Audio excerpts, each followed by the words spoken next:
Minimalism corresponds with being frugal in the sense that both ways of living are intentional ways of living.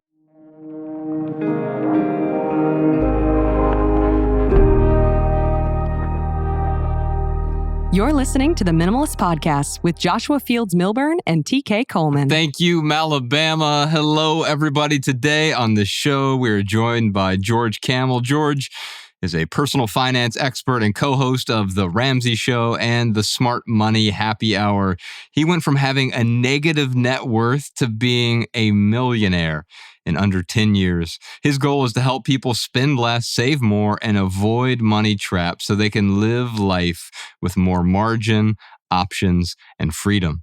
He's also the author of this new book, Breaking Free from Broke. And coming up today on this free public minimal episode, a caller has a question about letting go of the regrets she has about the debt she accumulated in the past.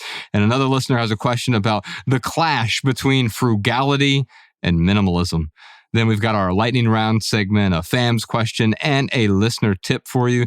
You can check out the full 2-hour maximal edition of episode 426, where we answer 5 times the questions and we dive deep into several simple living segments. That private podcast episode is out right now at patreon.com/theminimalists. Your support keeps our podcast and YouTube channel 100% advertisement free because, say it with me, y'all, advertisements suck. Let's start with our callers. If you got a question or a comment for our show, give us a call, 406-219-7839, or email a voice recording right from your phone to podcast@theminimalists.com. Our first question today is from Taylor. Hi, my name's Taylor from Denver, Colorado, and I'm calling regarding changing my mind. Years ago, I enrolled in a for-profit medical device school. Someone I knew personally had completed the program and was happy with the results. I took out a $30,000 personal loan and quickly learned it was not what I thought it would be. Promises made that weren't kept, and a number of factors went into me changing my mind and withdrawing from the program. I lost $18,000 and months of my life. Despite the years that have passed, I am tormented daily with grief and anger and resentment and anxiety and panic towards the school and towards myself. I would appreciate any thoughts or advice on how to move on, find peace, and let this go. Thank you, minimalists. George, I'm so glad you're joining us for this question because you can help us talk about the money side of things. We can talk about the letting go of regret and other things like that. And eventually, throughout this episode, at some point, maybe during the lightning round, I do want to interrogate you about that, the millionaire thing. You went from having a negative net worth to being a millionaire in 10 years because this idea of being a millionaire has these weird poles. TK and I were talking about this beforehand. Sometimes I think all of us want to go from having a negative net worth to being a millionaire, but also we demonize millionaires in our culture because I think we think it's something else. We'll get to that. I want to start here with Taylor's question. It seems to me that she made some financial mistakes when she was younger, and now she's experiencing a certain amount of regret. Let's walk her through that. Well, number one, I wish I was talking to her because I would just want to give her a hug through the phone and say, Taylor, you're not alone. So many people got degrees they either aren't using, they didn't finish, and now they're carrying the debt years later. And that's just compounding the emotions of it. And so I feel for her. And on top of that, you've got to move on and pick up the pieces and go, I still have to pay off this debt, even if I'm not going to use this degree, even if it has pain attached to it. And it's one of my biggest issues with debt is, we've all heard the body keeps the score. And our friend Dr. John Deloney talks about the physical effect that debt has on our bodies and the anxiety it creates. So number one, she's not alone. And number two, I believe she can get out. It's not going to be fun to have to switch career paths while paying off this debt. It's like paying off an ex's debt that you're no longer with, but you're like, I don't even like this person. Why am I still affected by this financial decision? And it's one of the reasons I tell people to avoid debt like the plague, especially student loans and personal loans, because you just don't know what the future holds. And just like starting a business, if you start with debt, it just adds more risk to your life. And this is one of the reasons. So Taylor, I'm sorry you're going through this. I hope we can get your income to a point where you have the margin to throw at this debt and get it cleaned up and just move on with your life. TK, I want to talk to you a bit about regret, and then we can get into some of the numbers here with George that I think will be useful. But for me, regret is often the signpost that I want to avoid that in the future. Regret isn't necessarily a bad thing. It feels bad. It's one of those unpleasant emotions, right? But maybe it's pointing me toward the things that I don't want to do in the future. I don't want to go back into debt. And therefore, that regret is showing me that I need to take a detour around getting myself back into it. That's exactly right. Regret is sort of like our desire to do better next time manifested as self-blame.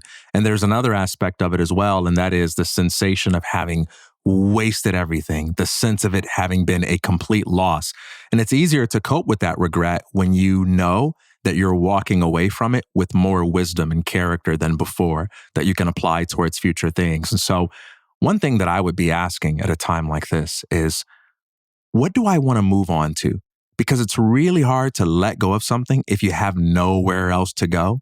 If you believe like this was the best opportunity I will ever had. You use the example with exes. I mean, easier to let go when you got somebody else to love, right? Or you have a sense of what the possibilities are out there. But as long as you feel like this is the best that I will ever do, it's psychologically impossible to let go. And so this may be hard at a time like this, but I would begin to write down, what are those goals? What do I want to do with my life? And then I would look at this past situation and say, all right, with all the mistakes aside, what's something I've learned from it that I can then apply to this future goal I have? George, I found that what TK is talking about here with letting go, it's impossible for us to be present. Letting go is almost like this prerequisite for being present. And one of the things that's hard to let go of is when you've got that ghost of debt that's just following you around. And so let's get practical for a moment. Let's talk about the mechanics of paying down debt. For someone like Taylor, if she wants to let go of that ghost, she's going to have to get rid of the ghost of debt. Now, of course, we know we don't want to get back into debt in the future. You got to patch the holes on the boat so that it doesn't continue to flood, right? But with her, she's still got some debt that's following her around. What steps does she need to walk through? Well, number one, I think, choosing reality and looking at your actual numbers is helpful when you're dealing with a lot of swirling emotions, to just write it down, like you said, but just saying, hey, what is my actual income? What are all of my expenses? We call that doing a budget. Mm-hmm. And so what that does for you is it gives you a financial mirror to understand, where am I at and how can I get to where I want to go? From then, we can start using the debt snowball method, which is what I use to get out of $36,000 of student loan debt, much like our friend Taylor. And what you do is you just list out all of your debts from smallest to largest. So I had, I think, 11 different student loans. But when I listed them out smallest to largest, it gave me one singular focus goal. The smallest debt was my next mission. Mm-hmm. Minimum payments on the rest. Let's attack that small debt with everything I got. I was Ubering. I was lifting. I was living on lean cuisines. I was just doing whatever I could to create margin to throw at the debt. And once you knock out that small debt, you get a little thing called hope. And that keeps you going along that journey. Yeah, for me, I had a tremendous amount of debt. And I was working in the corporate world and I was successful. But I said, I want to pay this off more quickly. I started delivering pizzas at night in my Lexus, by the way. Yes. It's the only way to do it. And what I realized was like, oh yeah, this is painful, but this pain isn't a bad sort of pain. It's a pain that shows me I don't want to get back into this kind of debt. Transformative. Absolutely it is. And so I think it's also worth noting to anyone who's listening to this, it is also possible, and you talk about this in the book, it's possible to earn a degree without going into debt. Now, that may not help Taylor here right now for the debt she's already accumulated, but also recognize that anyone else listening to this, if they want to pivot in a direction that means more education or more schooling that requires some finances, you don't necessarily have to go into debt for that. Oh, absolutely. And I think one thing, like you said, you learn, you get wisdom from these mistakes. And one thing I'm doing for my little girl, because I have a 4-month-old little girl now, she's never going to know debt. She's never going to touch a student loan. I'm never going to co-sign the Parent Plus loan so that she can go to the dream school that she wants to go to. We're going to have the conversation early about, here's the plan and here's what we're going to do to help pay for it. And we already have a 529 plan started for her, because once you go through it, you want to break that generational cycle of debt. And so that can be a beautiful part. This morning, no kidding, I was meditating and it was a very peaceful session. And then seemingly out of nowhere, this memory came up from a situation a few years ago where someone did something that really hurt me. And I've forgiven the person. I've worked everything out that there is to work out. But this memory just randomly came up. And in that moment, I felt a lot of pain.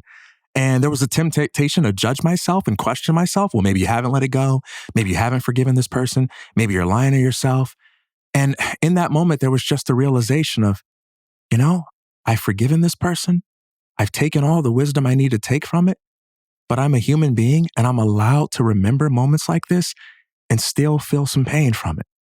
That's part of the vulnerability that comes with being human.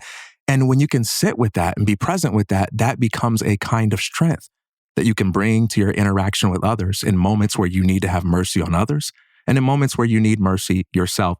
And so, Taylor, this might hurt for a while, and that's okay. Having a plan, moving on, can all exist side by side with still feeling the pain from something that happened in the past that hurt you. You don't have to force yourself to let that go in order to let go of any narratives that say you can't move on to a better life. You can do both at the same time. You can allow yourself to heal and love yourself while that's happening, while at the same time creating a plan for a better future. I think that's super useful. And I think practically what George is saying is also really useful in terms of doing a budget. You can use something like the Every Dollar app to do a budget. We'll put a link to that in the show notes. And from there, doing something like the debt snowball where you get the momentum. And even mathematically, it doesn't always work because this loan has a better interest rate than the others, but it's not about math. And that's what we're learning here with Taylor. You didn't get into debt because of mathematics. You got into debt because there was some sort of emotional tug. I really need to move in this direction in order to complete myself, to be whole. I need this particular degree. Okay, fine. I understand that. I don't believe it, but I understand why you would feel that way.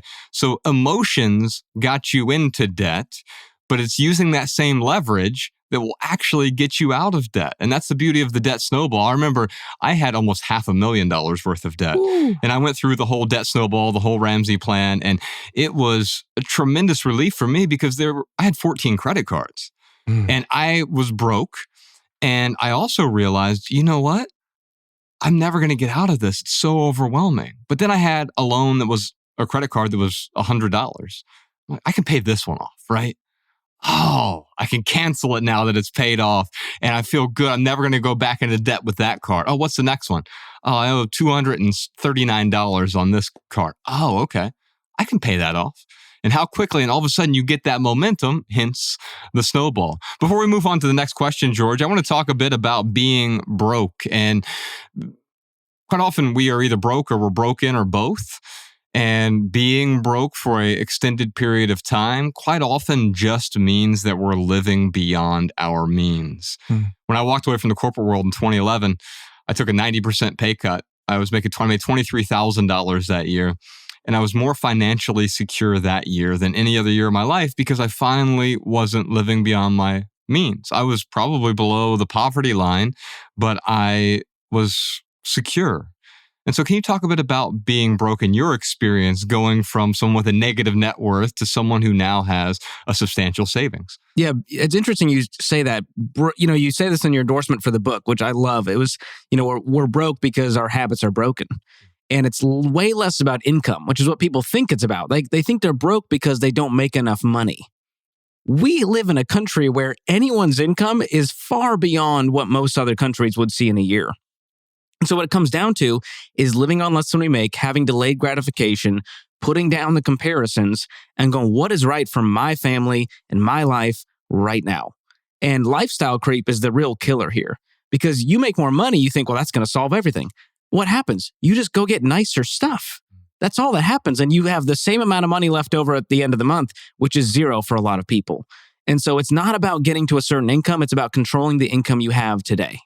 I think that lifestyle creep is a fascinating thing we need to talk about real quick because what happens is not only do we make more money so then we spend more money, but we make more money, so our capacity to go into more debt increases as well. All of a sudden, your credit card company is giving you a greater spending limit, or you have more access to greater debt for your cars. Your credit score goes up and you went, I'm winning at life. Yeah, I do want to talk to you about credit scores here in a bit, because I think we agree about credit scores and how overrated they are. But I want to move on to another question first. This one is from Jim. Hi, this is Jim from Chicago.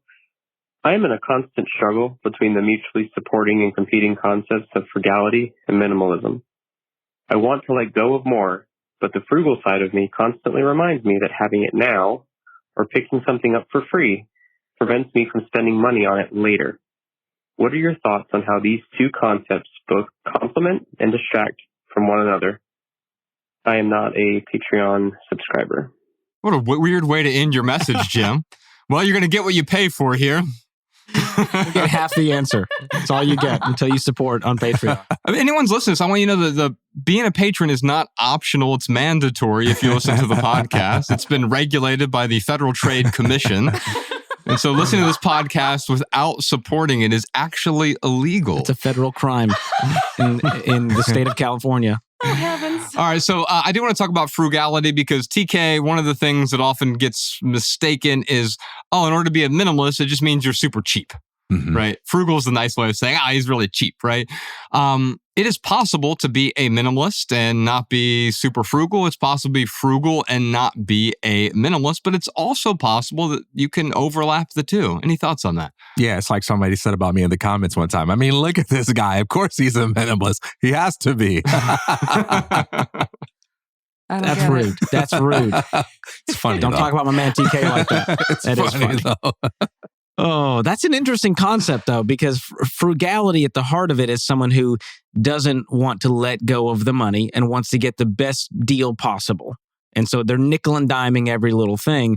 But minimalism, I don't feel like it's perpendicular to that in a way. It's not about getting a deal. Are you doing it? It's more about the motive and the reasoning for making that purchase versus the deal you got on it.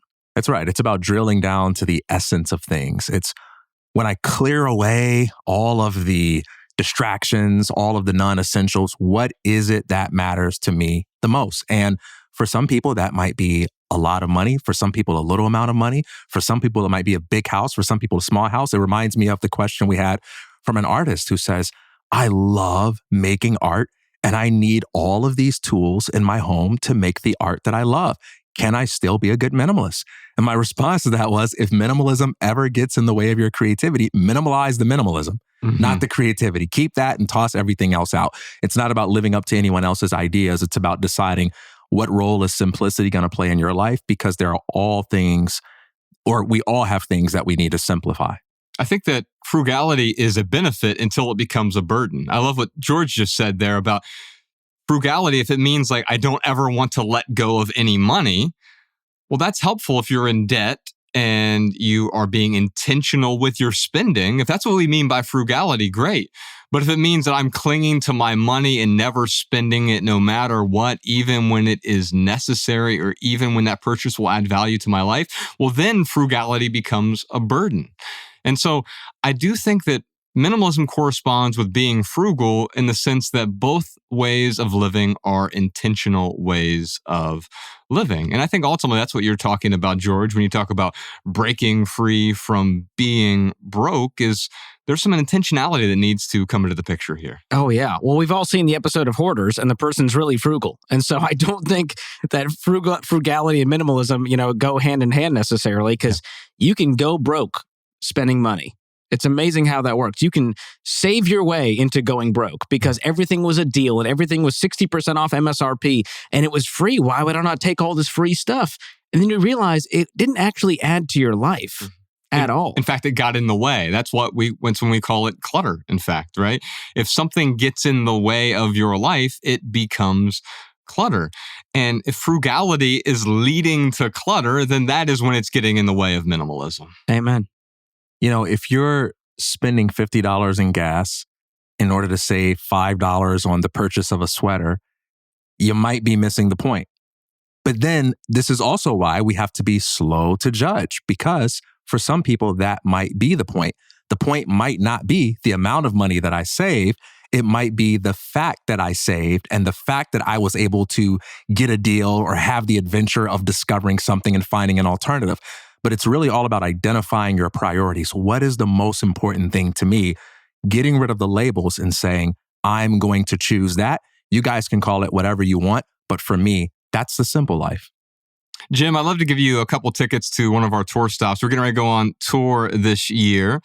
It is called the Everything Tour. We're doing 7 cities all across California. Now, I know Jim's in Chicago, but we have living proof here that someone from Chicago can end up in California. Someone in Chicago can make it, man. They can make it. Make the trip. Minimalists.com/tour. It's actually a free tour. It's the first time we've done a free tour in 9 years. Since 2015, and it's all independent bookstores all throughout California. We're celebrating the 10th anniversary of our second book, Everything That Remains. And so, Jim, I'd love to send you not just a copy of Everything That Remains, which is still my favorite thing that we've ever written, but a couple tickets to the Everything Tour, any of those cities, whichever one sounds most appealing to you.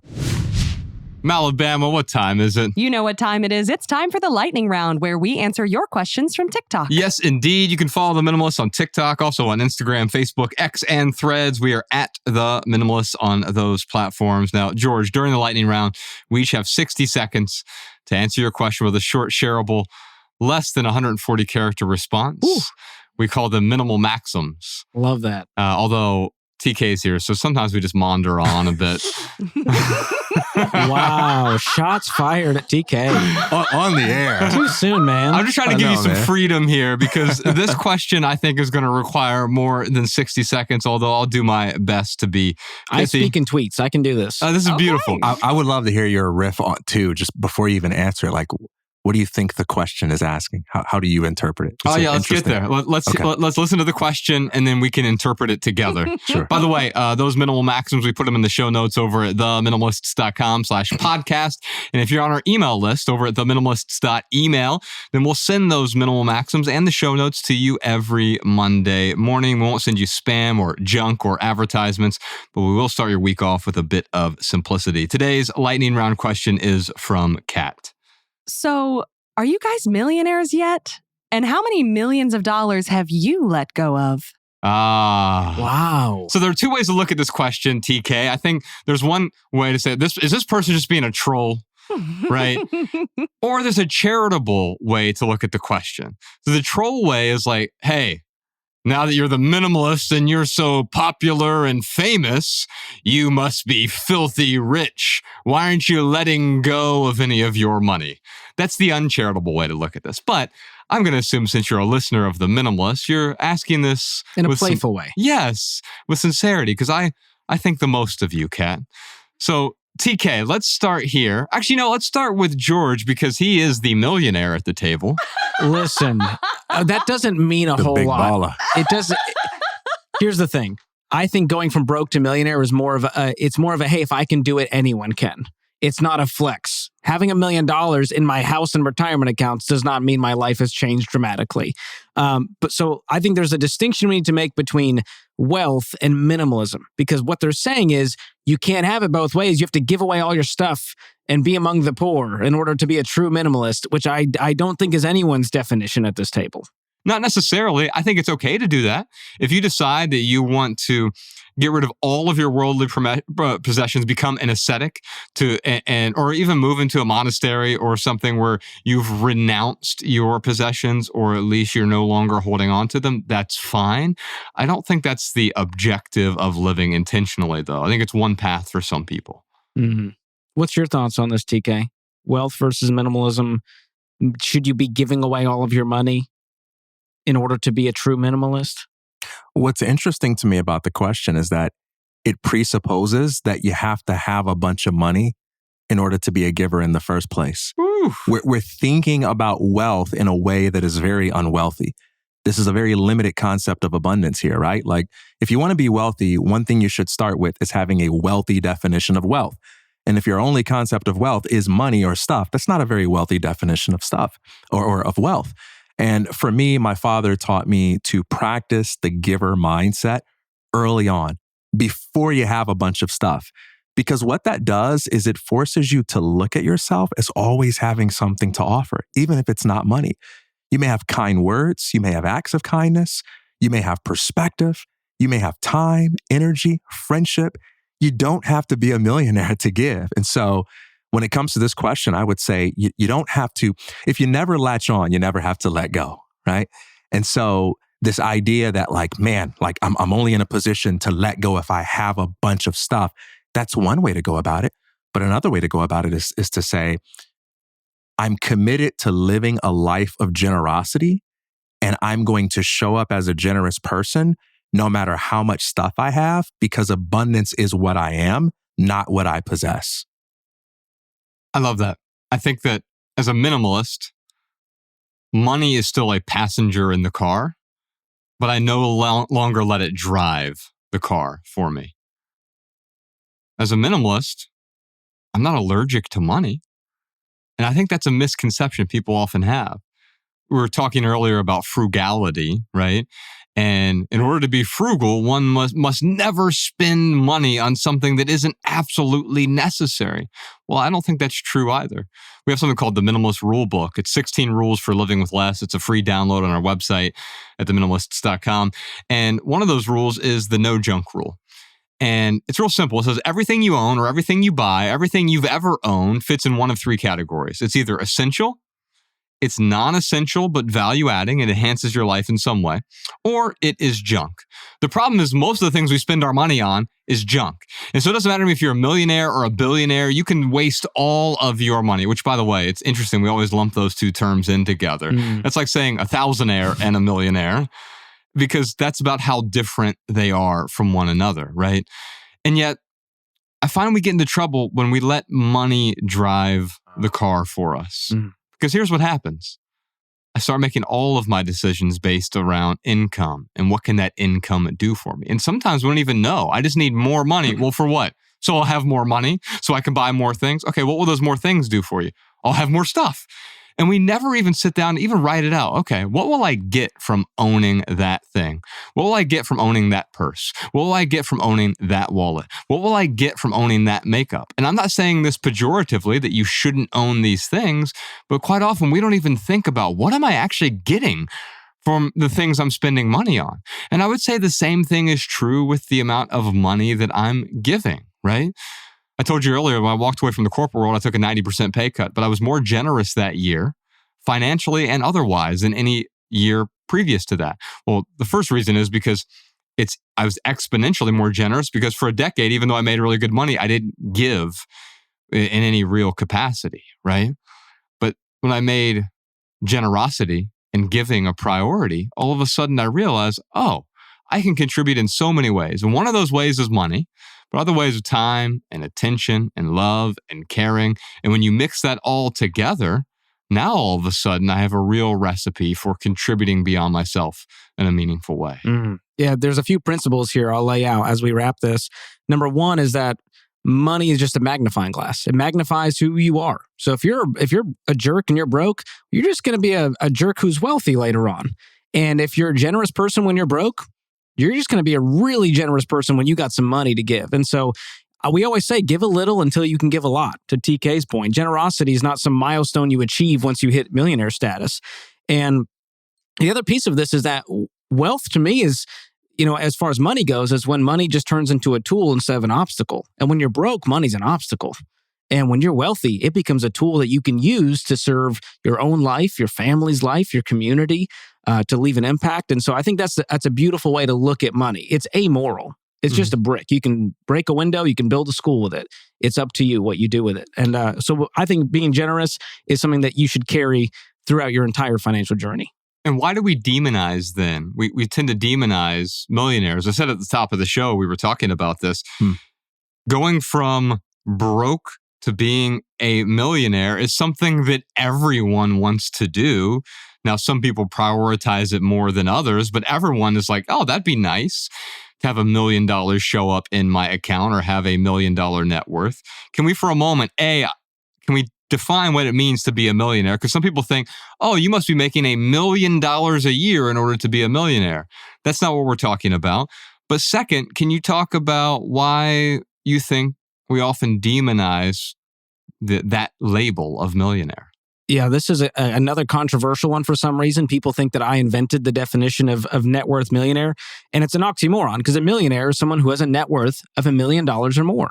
That doesn't mean they make $1 million. It doesn't mean they have $1 million in cash in the bank. It means what they own minus what they owe equals $1 million or more. Mhm. So that counts equity in their house, what's in their retirement accounts, what's in their savings accounts, what are their cars worth.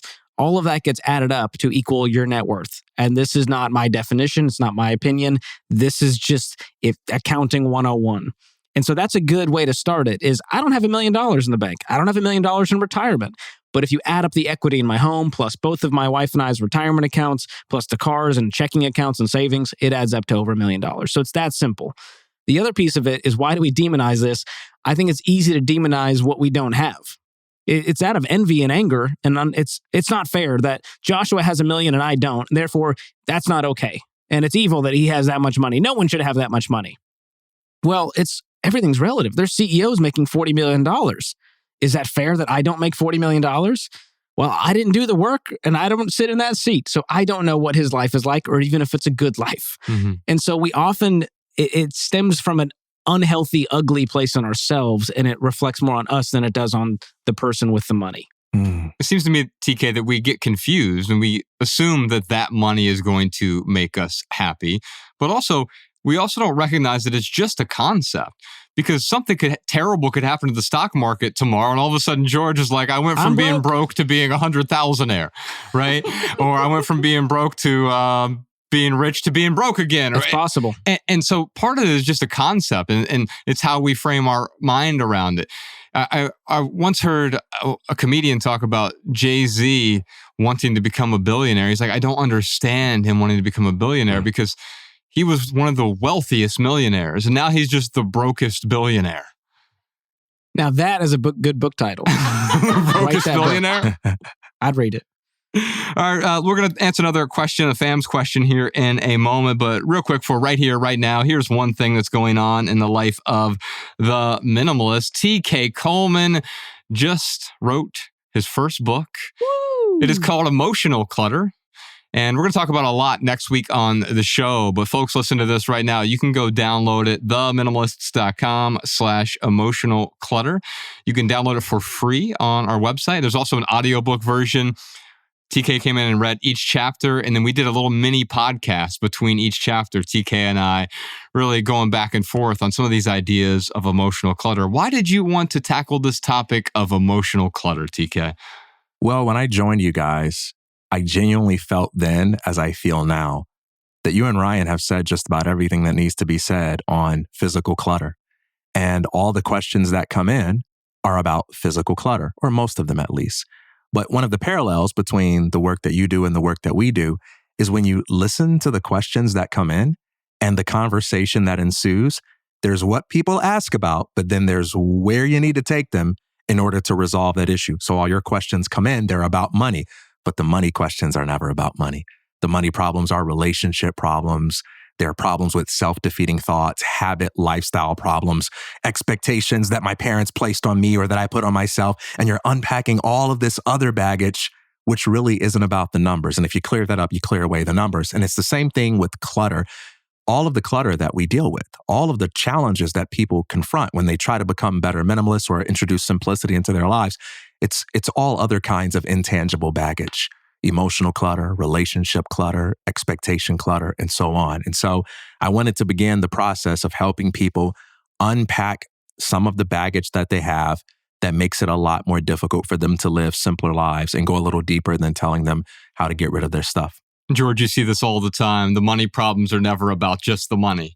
Yep. If it was just a mathematical equation, it'd be so much simpler. And the same thing is true with minimalism. If it was just about your stuff, I could say, oh, here's all you do. You just rent a dumpster, you throw all your stuff in it, and now you'll be perpetually blissful for the rest of your life. Yep. But it doesn't happen that way. In fact, what we see quite often is someone clears out their closet, but they don't realize why they accumulated the stuff in the first place that was making them miserable. And then a month later or a quarter later or a year later, the closet is recluttered with new things and more debt, more money problems. That's why I love working with the Ramsey team. We've been working with y'all since 2017, 2018, been out on tour with y'all. And what I've realized is there's so much overlap between the money problems and the stuff problems. And now TK is sort of completing this trinity here because there's the emotional side of both of those.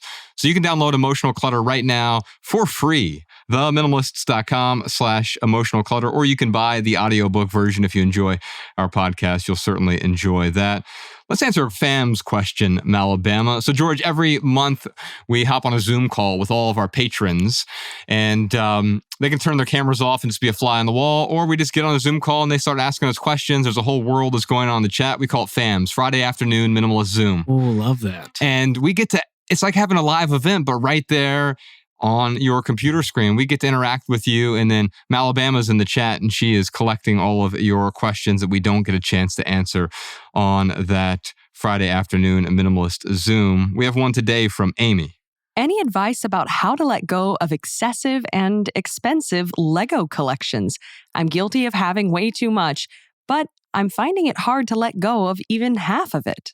So we're going to talk about letting go briefly, but I've realized that the doorway to decluttering is sort of adorned with the benefits of living with less. Let me unpack that real quick. So right now, you don't know why you want to get rid of the Legos. It seems like maybe there's an external force that's telling you you should have fewer Legos. Now, the appropriate number of Legos for me is 0. And so if I have one Lego and I step on it, it's... The benefit I know right now is I'm not going to step on the Legos anymore. One Lego brick. I want to make sure the Lego community knows I'm here for them. People get very upset. You don't say it's a Lego brick. As opposed to what? A Lego? A Lego. It has to be a Lego brick that you stepped on. Maybe I stepped on one of the little figurines, though. There we go, little guys. Yeah. I don't know what those are called. Sorry, Lego community. Cancel him. Don't come after me. Let him know in the comments, please. Oh, man. Yeah. So what happens here is quite often we feel like we're supposed to let go of something because it's the right thing to do. And if you're getting immense value from a Lego collection and you're building and it's adding to your creativity and it doesn't feel like a burden at all, then wonderful. I'm going to be the guy that says, maybe you need more Legos, right? But if you're at a point where you're like, oh, this feels a little burdensome. Okay. Why does it feel burdensome? Is it literally getting in the way? Are you stepping on the Legos at night? Are you bothered by the space that they're taking up? Are you bothered by the amount of money you continue to spend every single month on Legos? And by the way, take out the word Lego for a second and apply that to anything else in your life. It could be that you're buying these Precious Moments figurines, or you have a blue jean collection. I used to have 70 dress shirts. You got to work really hard to wear 70 dress shirts in the span of between laundry, right? And so what is your collection doing for you? And if it's adding a value to your life, it's not a problem. But something that added value yesterday may cease to add value today or tomorrow. So I have to keep questioning it. Yeah, you might have really gotten value from Legos like I did when I was a kid, but I ceased getting value from them. Now, if I kept holding on to them, that's when they'd become a burden. Any thoughts on that, George? Well, I took a call recently on the Ramsey show, and it was very similar. And this guy called in, and he had a Pokemon card collection, and he's told me it was worth $70,000. And I was shocked. If it was true, I was like, okay, that's amazing. Here's the problem, though. He had a new baby on the way, his first kid with his wife, and he was broken in $50,000, $60,000 of debt. So at the end of the call, he tells me, but I have this Pokemon collection worth $70,000. I was like, oh my gosh, we just cracked the case. Sell the Pokemon collection, pay off the debt. You're about to be a dad. And I could tell in his voice he couldn't do it. He was like, I don't think I can let go of it. And in my mind, I went, he's truly prioritizing his stuff, these Pokemon cards, over his family's safety and freedom and financial future. And that broke my heart that he was unable to let go of that and see what was on the other side. Yeah. I was like, you're about to be a dad. Like, your identity is changing. You're no longer the Pokemon card collector. Maybe one day we'll get back there. Right now, we need to have different priorities in place as we bring this new life into the world. But I think when it comes to the value, that Lego collection has an immense value financially. And therefore, it feels like, why would I let go of this when it has financial value, even though it has no emotional value? Yeah. That's a hard thing to parse through. If I were to hold up a $100 bill and then take a lighter, start burning it, people would be furious at me. And if I were to defend myself by saying, look, this is stressing me out. I just want to let it go. And this is what I'm doing. I'm letting it go. People wouldn't accept that because they understand this thing that I'm burning is a form of creative energy and that it can be really valuable to someone else if I give it away. And so people don't have a problem with me letting it go, but it's the notion of me burning it up rather than giving it away. Sometimes when we think about letting things go, we forget that we're dealing with a form of creative energy. And so we only think about it in terms of having to get rid of it. I possess this beautiful collection of things. I possess this really awesome antique furniture, whatever it may be, and I'm no longer going to possess it. I'm getting rid of it. And that feels a lot like burning money. There's something on the inside of you yelling at you saying, no, you can't do that. And you're going, but I need to let it go. And something saying, no, you can't do that. And why is that voice telling you no? Because what you're dealing with is creative energy. And so what you have to do, if you want to have the power to let things go, you've got to look at this stuff and you got to say, this is not something I got to get rid of. This is a form of creative energy that I can transform. I can alchemize this and I can do something different with it. To let it go isn't to throw it away. It's to do something different with this energy that can never be destroyed. You can sell that and then use that wealth to buy something better. You can give it away to someone who will value it much more than you, but you're not throwing it away. You're not getting rid of it. You're just transforming it and choosing to put that energy out to the world and make a difference in someone else's life. We've got several more questions for you, a bunch more questions actually. But first, Alabama, what do you got for us? Here's a minimalist insight from one of our listeners. Hello, the Minimalist. I'm Noémie from France. I decided to become a Patreon subscriber a few months ago, and it has been one of the best investments I've made this year. Just one example. A few days ago, I was in the shop and I found a cute t-shirt. It looked nice, but because of the fabrics, the colors, and the shape of it, I thought, I'm not going to use it most days. I'm not going to wear it. So it's going to be in my wardrobe most of the time. And it didn't feel good. I didn't like the idea of clutter. So I decided to leave the shop, not buying it. And I have to say, it felt so good. I felt so relaxed leaving the shop. And I want you to thank you for that because I really feel that I had an intuition, but listening to your podcast made it clearer. I really feel like right now I feel what feels right or wrong in my purchase process. And I can really connect to my intuition much better. Bye. I hope you have a very nice day. Thank you. Bye. All right, y'all. We'll see you on Patreon for the full 2-hour maximal edition of episode 426 with George Kamel, which includes answers to a bunch more questions. Also, I think I made TK the most uncomfortable I've ever made him during our TK's Tweet of the Week segment. I made George uncomfortable. The studio audience was uncomfortable. My microphone was blushing. We also answer a bunch of other questions like, why don't you guys care about your credit scores? We're going to talk about credit scores and really why your credit score doesn't really matter, but really, why doesn't it matter? And I think that's important because there are a lot of misconceptions around this. Also, what's the best way to approach tipping culture when everyone seems to expect a tip just for doing their freaking job these days, TK? Also, can you share your thoughts on rainy day funds, 529 education plans, and precious metals as an investment? We also did a bit of a deep dive, maybe as a medium dive, on Bitcoin during the private podcast as well, plus a million more questions and simple living segments over there on the Minimalist Private Podcast. Visit patreon.com/theminimalist or just click the link down in the description to subscribe and get your personal link so that our weekly Maximal episodes play in your favorite podcast app. You'll also gain access to all of our archives all the way back to episode 001, way back in 2015. All of the archives are over there on Patreon. By the way, Patreon is now offering free trials. So if you'd like to test drive our private podcast, you can join for 7 days for free. Big thanks to George Kamel for joining us today. You can check out his new book. It is called Breaking Free from Broke. We'll put a link to this in the show notes as well. That is our minimal episode for today. If you leave here with just one message, let it be this: love people and use things, because the opposite never works. Thanks for listening, y'all. We'll see you next time. Peace. Every little thing you think that you need, every little thing you think that you need, every little thing that's just feeding your greed.